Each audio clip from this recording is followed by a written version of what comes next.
Our message: recovery, renewal, restoration. Could you say that with me? Recovery, renewal, restoration. When I first looked at these three words, I felt certain that they overlapped in some aspects of their meaning, but I also felt sure that there would be enough differences, nuances, to be worth our while exploring as we face the challenges and blessings of being alive in 2021. I'm presenting this topic of recovery, renewal, and restoration because I felt impressed that God wants to work these concepts into our experience as we traverse this time period called 2021. Let's first deal with the first word, which is what? Recovery. Recovery. In considering the word recovery, two aspects immediately presented themselves to my mind: illness and loss. When I thought of recovery, I thought of illness and loss. Allow me to expand. Recovery can mean the act or process of becoming healthy after an illness or injury. We talk about individuals who have been ill. They are in recovery. They are recovering. But it can also mean a reclamation, like when you recover a lost or stolen possession. And both applies to us. We are deathly ill and injured and in need to recover. And we are hopelessly lost and in need to be found or reclaimed. I want to repeat myself and see if you can see yourself. I am saying the two aspects of this word recovery applies to us because we are deathly ill and injured and in need to recover. And we are also hopelessly lost and in need to be found or reclaimed. Hey, we are going somewhere with this, so don't be left behind. Of course, there are people who would immediately, strenuously deny both. There are individuals who would say, speak for yourself. I am neither sick nor lost. But that objection or denial proves nothing. For we all know of the drunk who declares what? I am not drunk, I am sober. I can even walk a straight line for you. We know of people like that. We know of people who also claim that there is absolutely nothing wrong with them and discharge themselves from hospital only to die suddenly days later. Or, even closer home, we may know of a driver, usually male, who announces quite vehemently, I am not lost, only to have to stop to engage the help of Garmin Drive Smart or TomTom. But he wasn't lost.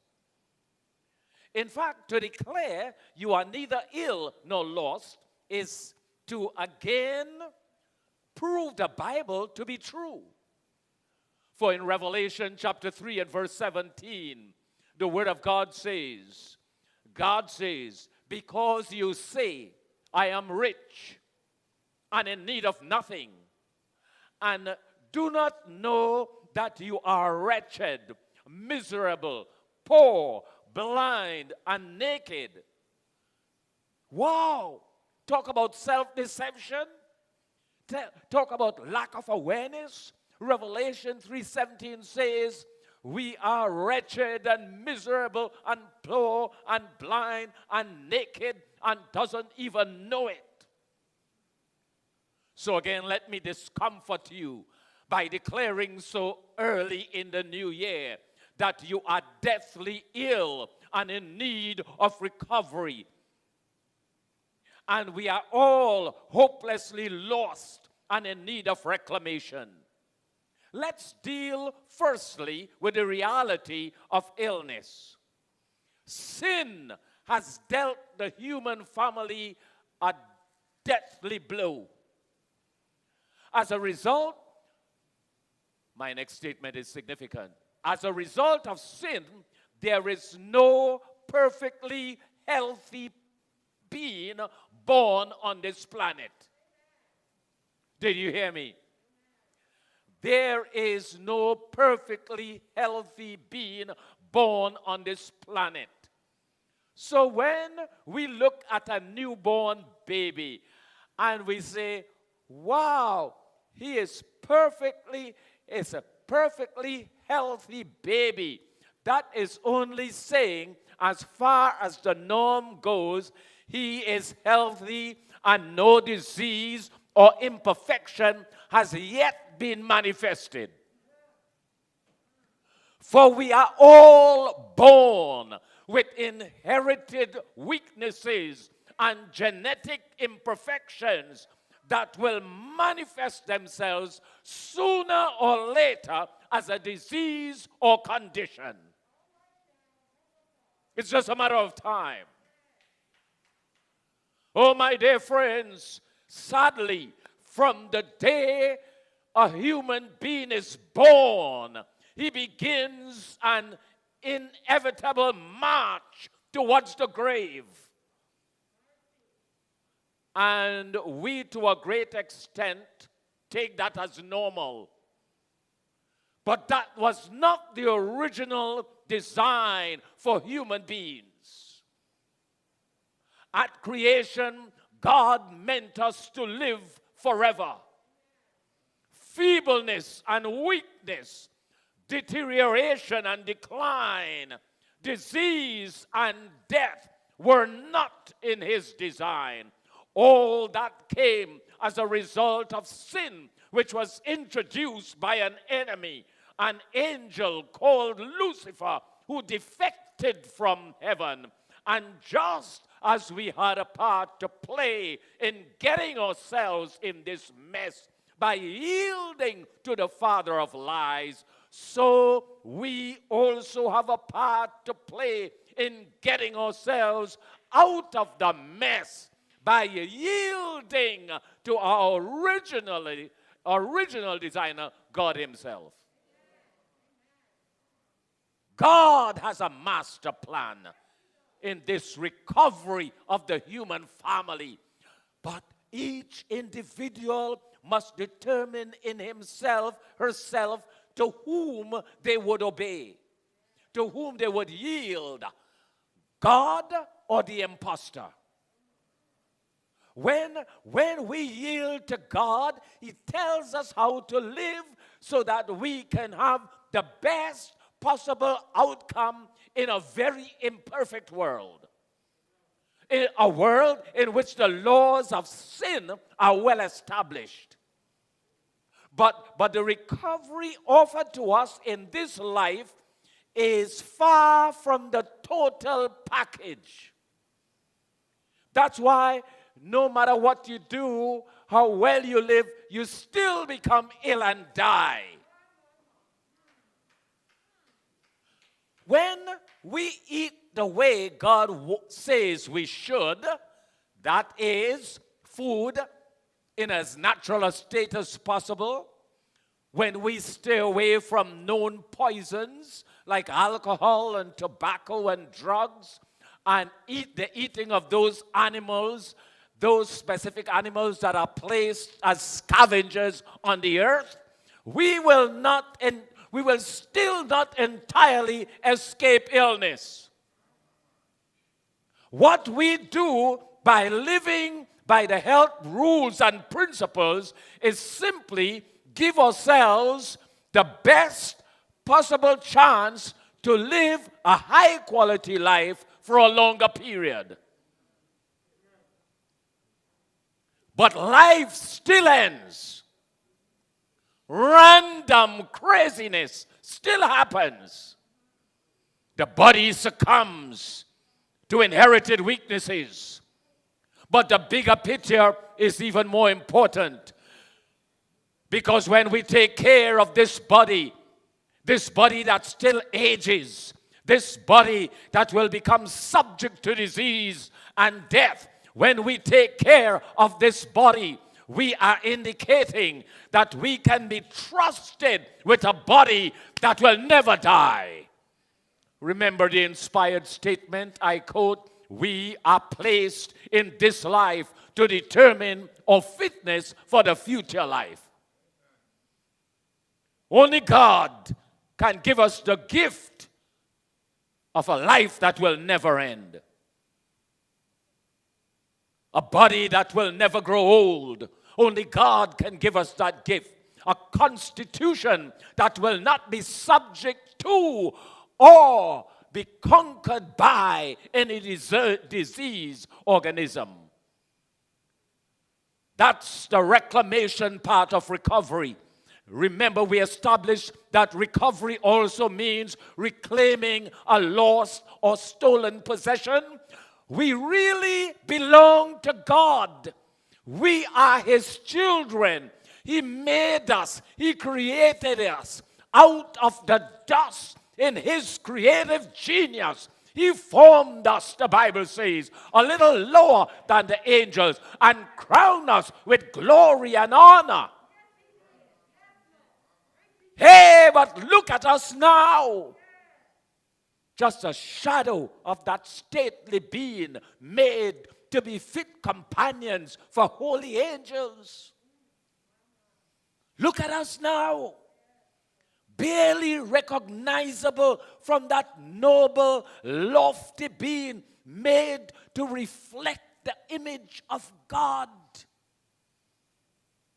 In fact, Ellen White says, I quote, "Through sin, the divine likeness was marred and well nigh obliterated. Man's physical powers were weakened, his mental capacity lessened, his spiritual vision dimmed. He became subject to death.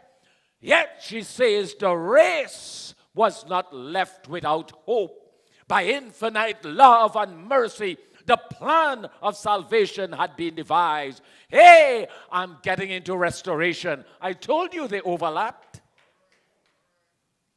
To recover, to reclaim the stolen human family that had been hijacked and kidnapped by this fallen angel. But kidnapped with our cooperation. He kidnapped the human family, but we cooperated to reclaim that stolen, hijacked people. A ransom had to be paid. And so the sinless Son of God, the commander of the heavenly hosts, the one before whom dominions, principalities, powers, cherubim and seraphim bow in holy reverence. This creature, Jesus Christ, met the demand of the ransom by paying with the crimson cash of his own blood. And so thereafter, recovery was made not just possible, but available to whosoever will. Whosoever will. Whosoever wanted to be recovered. Whosoever wants to be recovered. Jesus asked the man at the pool, "Do you want to be made well?" The guy was there sitting at the pool for years, waiting for the pool to be troubled. And Jesus came up behind him and asked, "Do you want to be made well?" which seems to indicate that not everyone wants to be recovered. There is some strange psychological phenomenon that causes some folk to embrace their illness, their dependence on others for care, their lack of desire to take on the heavy responsibilities of a fully functioning person.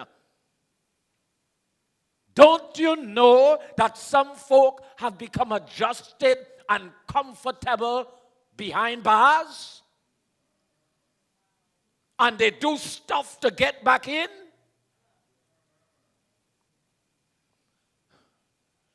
I remember a member of mine, not from Beacon Light, a member of mine was in prison. And I went through a lot to get to him. I had to pass through several security checks and hear gates banging shut behind me. It wasn't a nice feeling. At one point, I had to even open my mouth and have my buccal cavity checked. I was almost incensed. The young man came out, sat in front of me, and I began to minister to him. But I noticed I did not have his attention. After all that, I did not have his attention. He was restless, and he kept glancing back at the door from which he had come. When I asked what the problem was, he said to me, there was an activity taking place on the inside that he did not want to miss. At which point, I immediately dismissed him so he can go to his activity, and I got out of there. He was not in the least interested in life on the outside.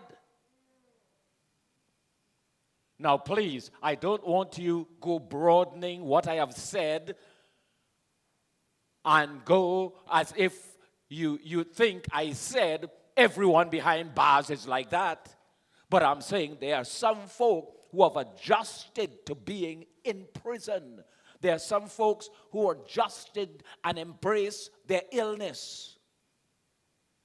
I am letting you understand why the Bible says, whosoever will. Why Jesus asked the sick man, do you want to be made whole? Not all want to be recovered. Some may not want to be made whole. Some folk do not want to be ever sober again. If they could be high every moment of their lives, that would be heaven to them. They don't want to be sober. Some may not want to the responsibilities of being a fully functioning person. But today I came by to declare, I want to be made whole. I want the divine likeness to be reconstructed in me. I want my physical powers reawakened. I want my mental capacity to be fully charged. And I want my spiritual vision to be undimmed. I want to experience the recovery of God. How about you? In fact, sometimes we are so messed up. We have to pray, Lord, help me to want to be made whole. Help me, Lord, to want to be made whole. It's recovery. Let's go to renewal. My dictionary tells me that renewal means resuming an activity or state after an interruption.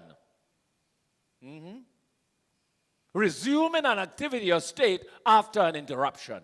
Many of you have definitely had your life interrupted by the COVID virus in 2020. But some other significant words came up under the word renewal. Words like replenish, update, revive. Words like to begin again. When we think of renewal, we think of to be beginning again. I like the sound of that. To begin again. There are many things we won't want to begin again. Sometimes driving along, I see the little children running off to school and going to school again. And then the thought came to me, if you had the opportunity to begin life again as a child and go back to school and go through all that, and I don't know, some of you may say, yeah, I want, but I wouldn't want to go through that again. I don't know if it's just me. I don't want to have to go to school again. And go through all that childhood stuff again. Because for me, my best time of the year was summer. And whenever I go to school, my best subject was recess.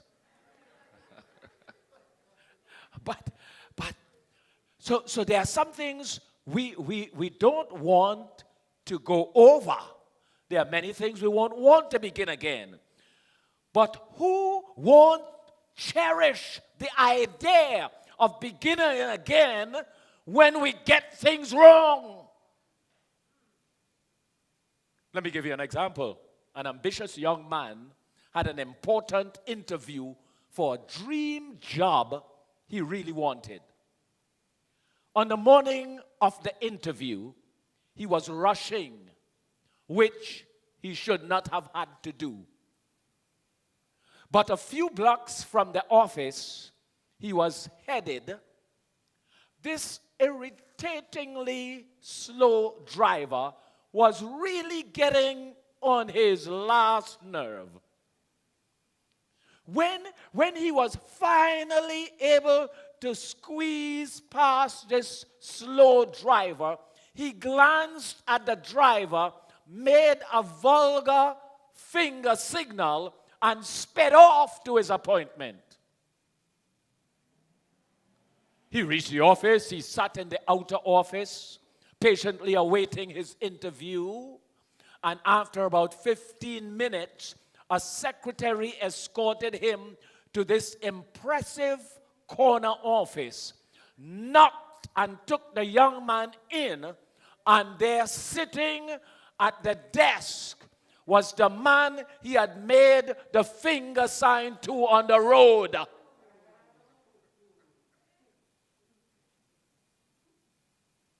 At that point, the young man would have given anything to begin again.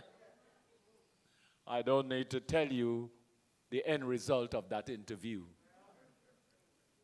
There are many aspects of this world, of this word, renewal, I can deal with and deliberate on and find meaning. But I've chosen today to stick with just this thought. Renewal means resuming an activity or state after an interruption. It means to begin again, Bob. We are prone to mistakes as human beings. That's our very nature. Human error. That's all that is written on the final statement on the investigation of some tragic accidents. Human error. Folk who got no chance to begin again. But here we are at the start of a brand new year with warm blood coursing through our veins, with hearts that are still pumping and brains that are still functioning, our ability to reason and make decisions still intact. I just came to let you know we are signally blessed of God to have this opportunity to begin again. This opportunity for renewal. to begin again, to resume an activity after an interruption. And to me, the most serious or significant thing to have interrupted is a relationship with God. And that happens sometimes deliberately by choices we make, decisions we take in an effort to try to fix things ourselves. That happens deliberately, interruption of our relationship with God by habits cultivated in an effort to cope with the overwhelming challenges of life. But that interruption of a relationship with God can also happen imperceptibly as we negotiate the twists and turns of complex 21st century living. What happens? A drift sometimes happens as when one is drawn away by an invisible current, so that unless you keep your eyes focused on the unmovable landmarks in the Word of God, you find yourself without evil intent, far away from the God you profess to love. I think the hymn writer got it right when he wrote the words, "Prone to leave the God I love." For example, you are in church, some of you are in church, but many have not been in church for months. They just do virtual worship. If you're not careful, because you don't actually physically come to church each week, if you're not careful, a drift can happen. A drift can happen. With Sabbath keeping, for example. Because you're home for the day, you are not in church, a drift can happen. And you just say, well, let me just do this little activity. It's just for a few minutes. It's not a Sabbath kind of activity, but next thing you know, week after week, a drift happens. One day you discover that you are far away from God. No wonder God had to say to the church at Ephesus, God said to them, oh yes, I know your works. I'm in Revelation chapter 2, verses 2 to 4. We had all this up on the screen, but Revelation chapter 2, verses 2 to 4. God said there, I know, God is saying to the church at Ephesus, I know your works, your labor, your patience, and that you cannot bear those that are evil. That's good, eh? God is commending them. He says, I know your works. I know your labor. I know your patience. And I know that you cannot bear those that are evil. But verse 4, he says, nevertheless, I have this against you, that you have left your first love. Remember, therefore, where you have fallen, and repent and do your first works, or else I will come quickly and remove your lampstand from its place. My God, this is serious. Even though they could, listen to this, even though they could not stand those who are evil, they are still in danger of having their lampstand removed by God. The Ephesus church is called the loveless church. They had left their first love. And so all they offered God now, listen, all they offered God now was a casual, insipid, lukewarm kind of service.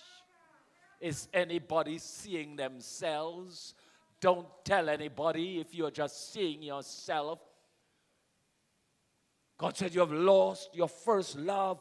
All they had to offer God was a casual, insipid, lukewarm kind of service. And God had to tell them, repent, or else you will end up in the same place with the evil ones you couldn't stand.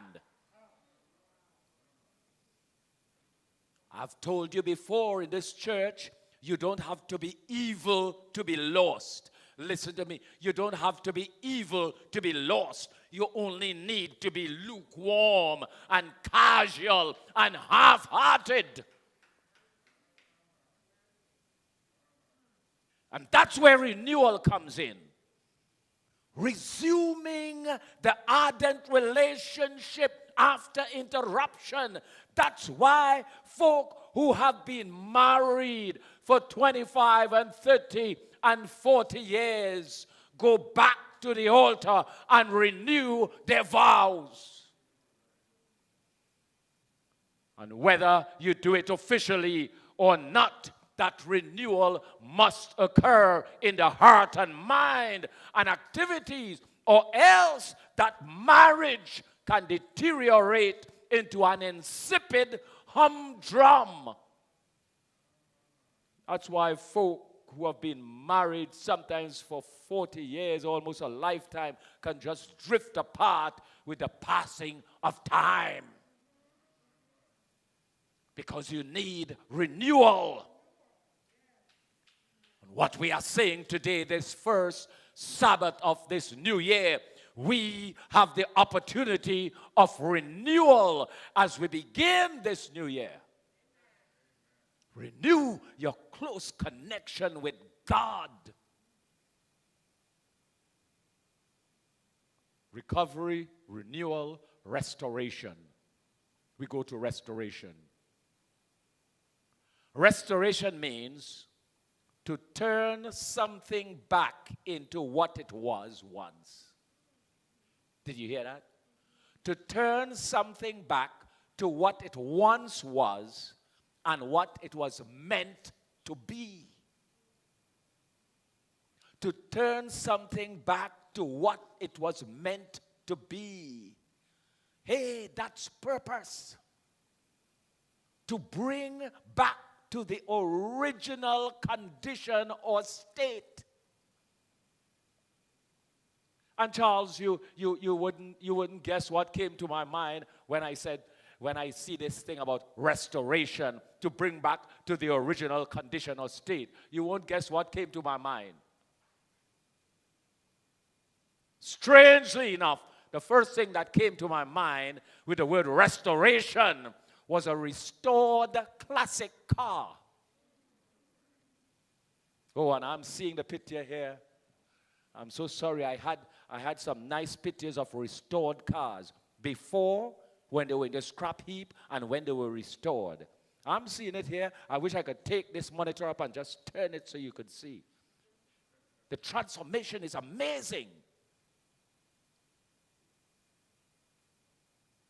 And when you actually see it, you would grasp what a restoration looks like. The before and after. Because whenever you encounter a restored vehicle, one look is never enough. You look and you look again. Not just you, but everyone within sight of that restored classic vehicle.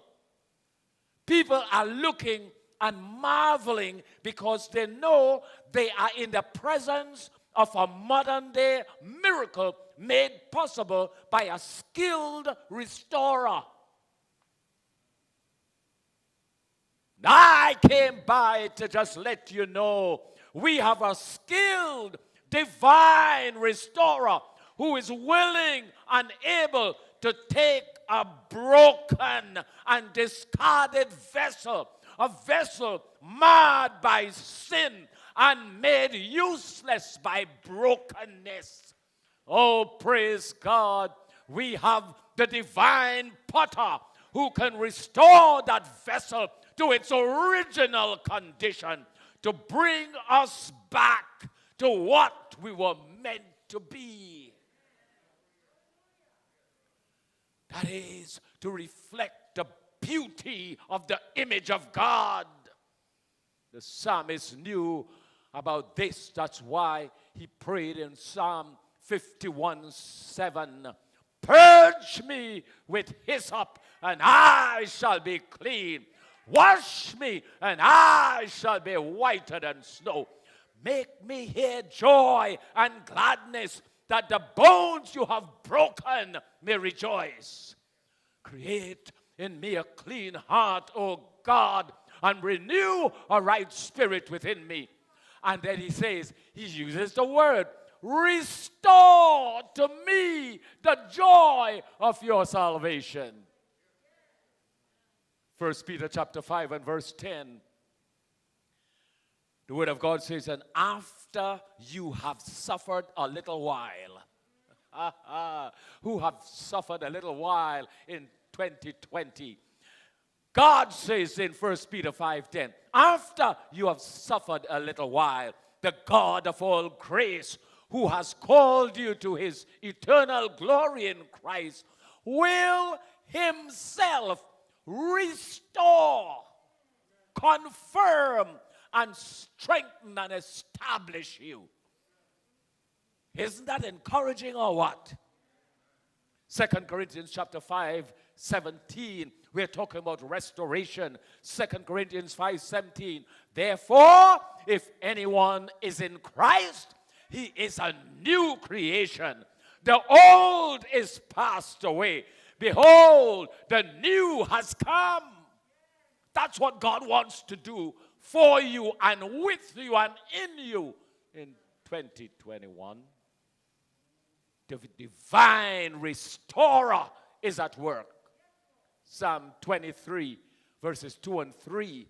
He makes me to lie down in green pastures. He leads me beside still waters. What's the next words?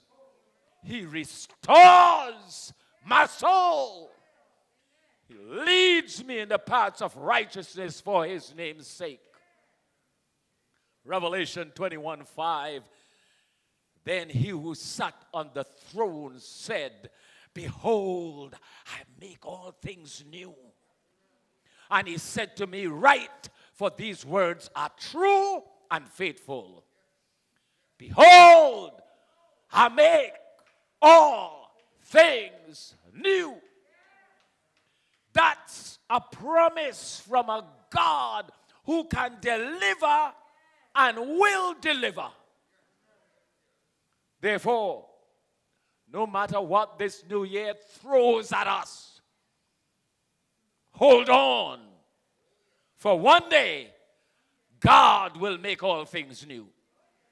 With this hope, with this confidence, with this faith, we can face the challenges and tests and blessings of 2021.